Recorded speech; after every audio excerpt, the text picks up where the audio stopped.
Hello students, welcome back. तो हम range of a function के क्वेश्चंस कर रहे थे, तो उन्हीं क्वेश्चंस को हम आगे कंटिन्यू करते हैं।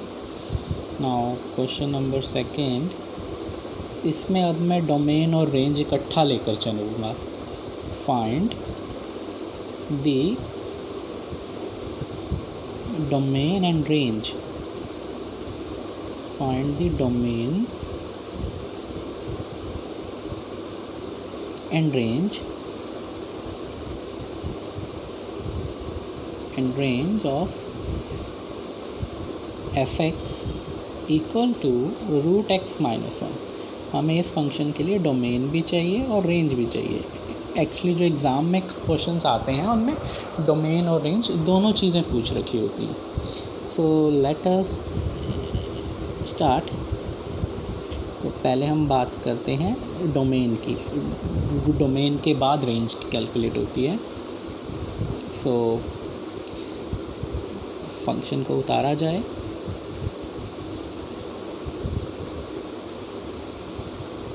तो ये जैसा कि हम जानते हैं ये रूट वाला फंक्शन है। तो रूट वाले फंक्शन का डोमेन कैसे होता था फाइंड, हम उसके लिए उतारते थे for f(x) to be defined, f(x) to be defined, जो रूट के अंदर का हिस्सा है वो ग्रेटर देन इक्वल टू 0 होना चाहिए। x minus 1 should be greater than and equal to 0।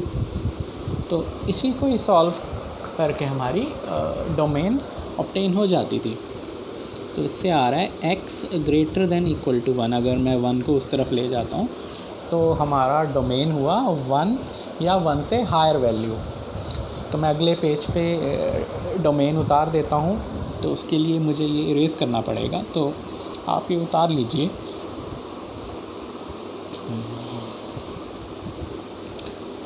So now I am erasing it.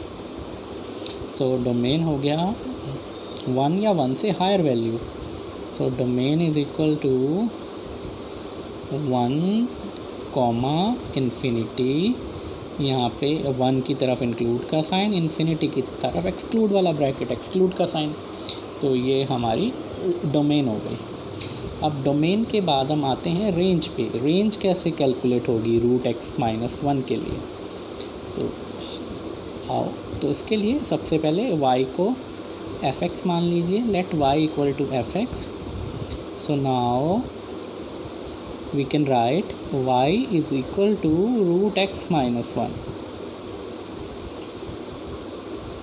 अब हमारा अगला काम ये है रेंज के लिए, जो रूट वाले फंक्शन होते हैं उनकी रेंज इस तरह से ऑब्टेन होती है। अब आप x फाइंड करो इन terms of y। Now express x in terms of y, मतलब उसके लिए हमें x को अकेला छोड़ना पड़ेगा। तो एक स्क्वायरिंग बोथ साइड, स्क्वायरिंग से हमारे पास आ गया y square equal to x minus 1, और फिर x को अकेला छोड़ना है इसलिए हो गया y square plus 1 equal to x। So now x is expressed in terms of y। x is equal to y square plus 1। ये हमने एक्सप्रेस कर दिया है x को y की टर्म्स में। अच्छा, ये करने के बाद हमें ये देखना है कि y क्या हो सकता है। What is the set of values of y for which x is defined? y क्या होना चाहिए कि x डिफाइंड हो, x ठीक ठाक आए, रियल नंबर में आए। तो इस सिचुएशन के हिसाब से आप y को जो मर्जी उतार लो। y को अगर आप 0 उतार देते हो तो भी x रियल नंबर में ही आएगा, आंसर आ जाएगा 1। ऐसे अगर आप y को कुछ पॉजिटिव नंबर उतार देते हो 1 2 3 इस टाइप के नंबर, तो भी x रियल में ही आएगा। अगर आप y को कुछ नेगेटिव नंबर्स में उतार लेते हो तो भी x रियल नंबर में ही आएगा। तो for all the values of y x is defined. So we observe that, ये मैं अगले पेज पे उतारूँगा, ये हटाना पड़ेगा मुझे, आप उतार लीजिए।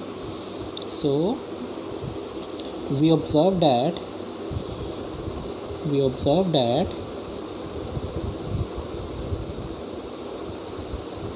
observe that for all y belonging to R, x is defined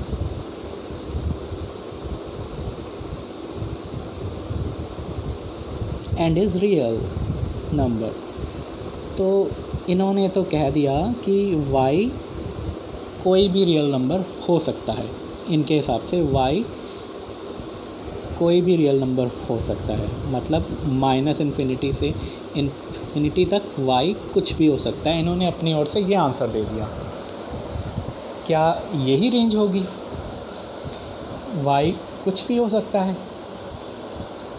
तो मैं आपको बता दूं, नहीं, ये हमारा फाइनलाइज्ड आंसर नहीं है. हमें कुछ चीज़ों का और भी रूट वाले फंक्शन में ध्यान रखना पड़ता है.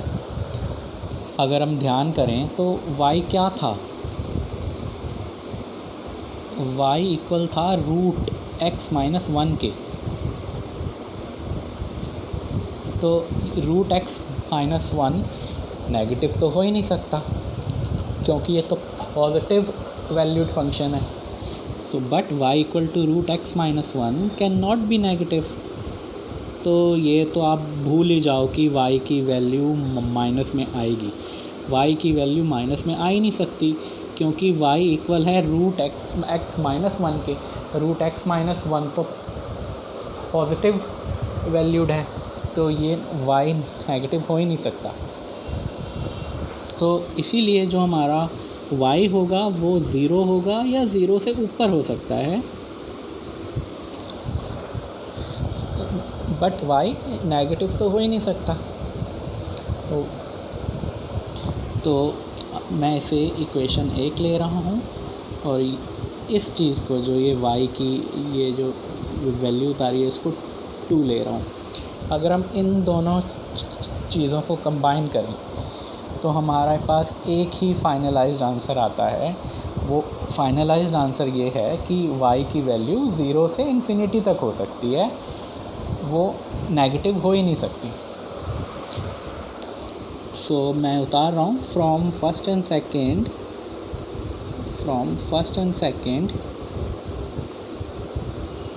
We can say that range is equal to 0 to infinity, positive infinity. Infinity वाली साइड ओपन ब्रैकेट और 0 वाली साइड इंक्लूड वाला ब्रैकेट. तो ये रेंज होगी. ये काफ़ी इम्पोर्टेंट क्वेश्चन था. इसको आप चाहे 1-2 बार इसको बार इस वीडियो को देख लीजिएगा, क्योंकि ये एक बार में समझ में आ नहीं पाता. So this was the explanation to this question. So thank you student, and have a nice day and a great day. So bye.